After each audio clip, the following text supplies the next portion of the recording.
حضرت محمد صلی اللہ علیہ وآلہ وسلم پر وحی کا ابتدائی دور اچھے سچے پاکیزہ خوابوں سے شروع ہوا۔ آپ خواب میں جو کچھ دیکھتے وہ صبح کی روشنی کی طرح صحیح اور سچا ثابت ہوتا۔ پھر من جانب قدرت آپ تنہائی پسند ہو گئے اور آپ صلی اللہ علیہ وآلہ وسلم نے غار حرا میں خلوت نشینی اختیار فرمائی اور کئی دن اور رات وہاں مسلسل عبادت اور یاد الہی اور ذکر و فکر میں مشغول رہتے۔ جب تک گھر آنے کو دل نہ چاہتا توشہ ہمراہ لیے ہوئے وہاں رہتے۔ توشہ ختم ہونے پر ہی اہلیہ محترمہ حضرت خدیجہ رضی اللہ عنہا کے پاس تشریف لاتے اور کچھ توشہ ہمراہ لے کر پھر وہاں جا کر خلوت گزیں ہو جاتے۔ یہی طریقہ جاری رہا یہاں تک کہ آپ پر حق منکشف ہو گیا اور آپ غار حرا ہی میں قیام پذیر تھے کہ اچانک حضرت جبرائیل علیہ السلام آپ کے پاس حاضر ہوئے اور کہنے لگے کہ اے محمد پڑھو۔ آپ فرماتے ہیں کہ میں نے کہا کہ میں پڑھنا نہیں جانتا۔ آپ صلی اللہ علیہ وآلہ وسلم فرماتے ہیں کہ فرشتے نے مجھے پکڑ کر اتنے زور سے بھینچا کہ میری طاقت جواب دے گئی۔ پھر مجھے چھوڑ کر کہا کہ پڑھو۔ میں نے پھر وہی جواب دیا کہ میں پڑھا ہوا نہیں ہوں۔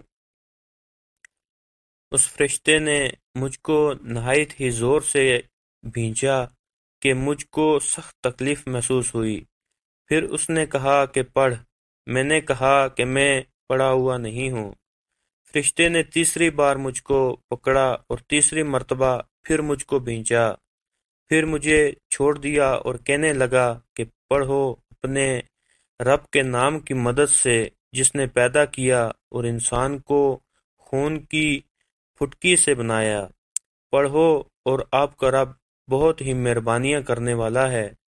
بس یہی آیتیں آپ حضرت جبرائیل علیہ السلام سے سن کر اس حال میں غار حرا سے واپس ہوئے کہ آپ کا دل اس انوکھے واقعے سے کانپ رہا تھا۔ آپ حضرت خدیجہ کے ہاں تشریف لائے اور فرمایا کہ مجھے کمبل اڑھا دو، مجھے کمبل اڑھا دو۔ پھر آپ کو کمبل اڑھا دیا گیا۔ جب آپ کا ڈر جاتا رہا تو آپ نے اپنی زوجہ محترمہ حضرت خدیجہ رضی اللہ عنہا کو تفصیل کے ساتھ یہ سارا واقعہ سنایا اور فرمانے لگے کہ مجھ کو اب اپنی جان کا خوف ہو گیا ہے۔ آپ کی اہلیہ محترمہ حضرت خدیجہ رضی اللہ عنہا نے آپ کی ڈھارس بندھائی اور کہا کہ آپ کا خیال صحیح نہیں ہے۔ خدا کی قسم آپ کو اللہ کبھی رسوا نہیں کرے گا۔ آپ تو اخلاق فاضلہ کے مالک ہیں، آپ تو کنبہ پرور ہیں، بے کسوں کا بوجھ اپنے سر پر رکھ لیتے ہیں، مفلسوں کے لیے آپ کماتے ہیں، مہمان نوازی میں آپ بے مثال ہیں اور مشکل وقت میں آپ امر حق کے ساتھ دیتے ہیں۔ ایسے اوصاف حسنہ والا انسان یوں بے وقت ذلت و خواری کی موت نہیں پا سکتا۔ پھر مزید تسلی کے لیے آپ حضرت خدیجہ رضی اللہ عنہا نے آپ صلی اللہ علیہ وآلہ وسلم کو ورقہ بن نوفل کے پاس لے گئیں جو ان کے چچا زاد بھائی تھے اور زمانہ جاہلیت میں نصرانی مذہب اختیار کر چکے تھے اور عبرانی زبان کے کاتب تھے۔ چنانچہ انجیل کو بھی حسب منشائے خداوندی عبرانی زبان میں لکھا کرتے تھے۔ انجیل سریانی زبان میں نازل ہوئی تھی، پھر اس کا ترجمہ عبرانی زبان میں ہوا۔ ورقہ اسی کو لکھتے تھے۔ وہ بہت بوڑھے ہو گئے تھے، یہاں تک کہ ان کی بینائی بھی رخصت ہو چکی تھی۔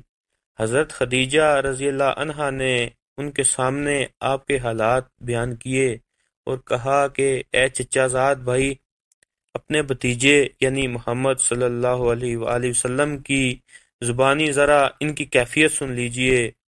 وہ بولے کہ بھتیجے، آپ نے جو کچھ دیکھا ہے اس کی تفصیل سناؤ۔ چنانچہ حضرت محمد صلی اللہ علیہ وآلہ وسلم نے از اول تا آخر پورا واقعہ سنایا، جسے سن کر ورقہ بے اختیار ہو کر بول اٹھے کہ یہ تو وہی ناموس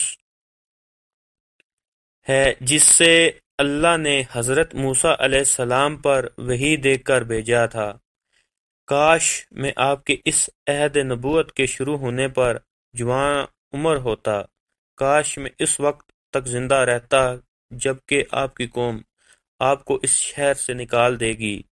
رسول کریم صلی اللہ علیہ وآلہ وسلم نے یہ سن کر تعجب سے پوچھا کہ کیا وہ لوگ مجھ کو نکال دیں گے، حالانکہ میں تو ان میں صادق اور امین مقبول ہوں؟